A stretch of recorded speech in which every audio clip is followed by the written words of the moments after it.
Hello दोस्तों, कैसे हैं आप सब। तो मैं आज आपके सामने लेकर आई हूँ एक और कहानी जो कि है बंदर और मगरमच्छ की।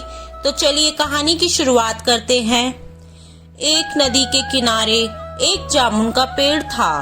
उस जामुन के पेड़ पर एक बंदर रहता था और जो जामुन थे वो बहुत ही मीठे मीठे लगते थे। तो एक दिन एक मगरमच्छ खाने की तलाश में उस पेड़ के पास आया। नदी के किनारे आने के बाद बंदर ने देखा कि मगरमच्छ वहाँ पर क्या कर रहा है। उसने उस मगरमच्छ से पूछा कि दोस्त, यहाँ आप किस लिए आए हो।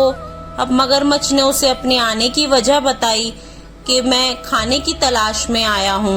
बंदर ने बोला, यहाँ तो तुम्हें दूर दूर तक कुछ नहीं मिलेगा, तुम कहो तो मैं तुम्हें मीठे मीठे जामुन ला कर दूं।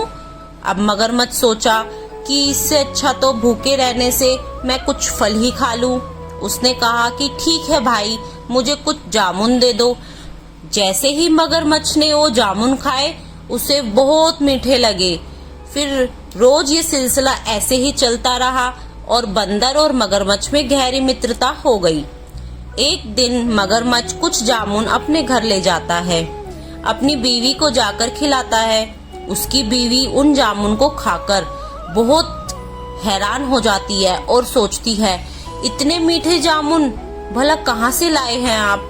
अब मगरमच्छ सारी बात बताता है कि ऐसे जामुन तो मैं रोज खाता हूँ, मेरा एक मित्र दोस्त बंदर भी है, वो ये जामुन मुझे लाकर देता है और मैं रोज खाता हूँ।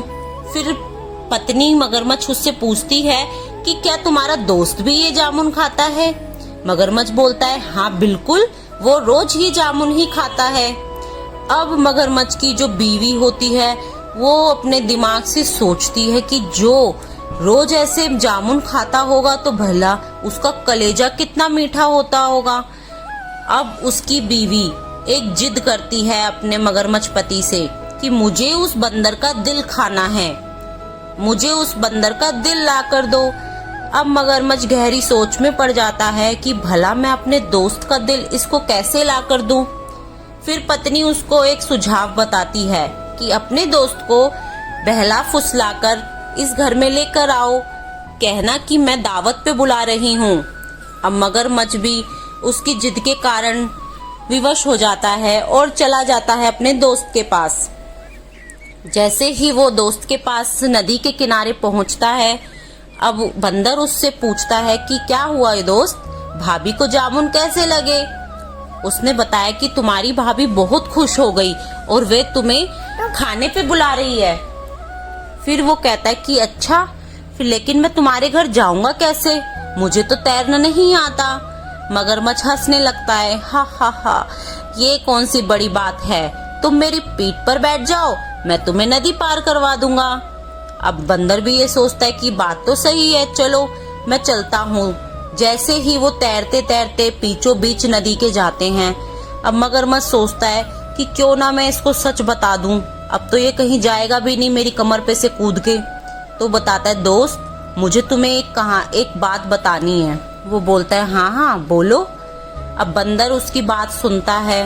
मगरमच्छ उसको बताता है कि मेरी बीवी तुम्हारा दिल खाना चाहती है, मैं बहुत विवश हूँ तुम्हारे को ले जाने के लिए, प्लीज मुझे माफ कर देना। अब बंदर जोर जोर से हंसने लगता है, हा हा हा हा। वो मगरमच्छ पूछता है, क्या हुआ दोस्त, तुम हंस क्यों रहे हो। अरे तुम मुझे पहले बताते, मैं तो अपना दिल पेड़ पर छोड़ आया, बंदर ने कहा।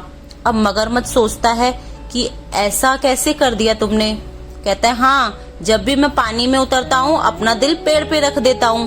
वो कहता है, तो फिर एक काम करते हैं दोस्त, हम वापस पेड़ के किनारे चलते हैं, नदी के किनारे चलते हैं और पेड़ पे से वो दिल ले लेते हैं, फिर भाभी को भी वो दिल मिल जाएगा।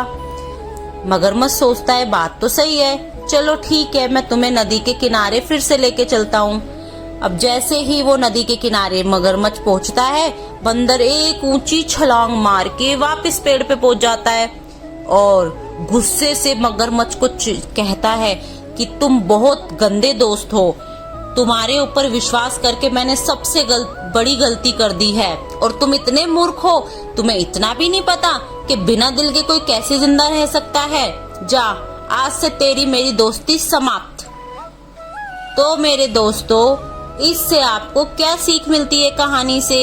देखो, पहली सीख तो ये मिलती है कि कभी भी हमें मुसीबत में अपना धैर्य नहीं खोना चाहिए, और दूसरी सीख यह मिलती है कि हमेशा जो दोस्ती है वो अच्छे लोगों से करनी चाहिए, और दोस्ती में हमेशा एक दूसरे का सम्मान करना चाहिए। तो कैसी लगी मेरी कहानी? तो मैं मिलती हूँ आपसे दूसरी कहानी में। जब तक के लिए बाय बाय।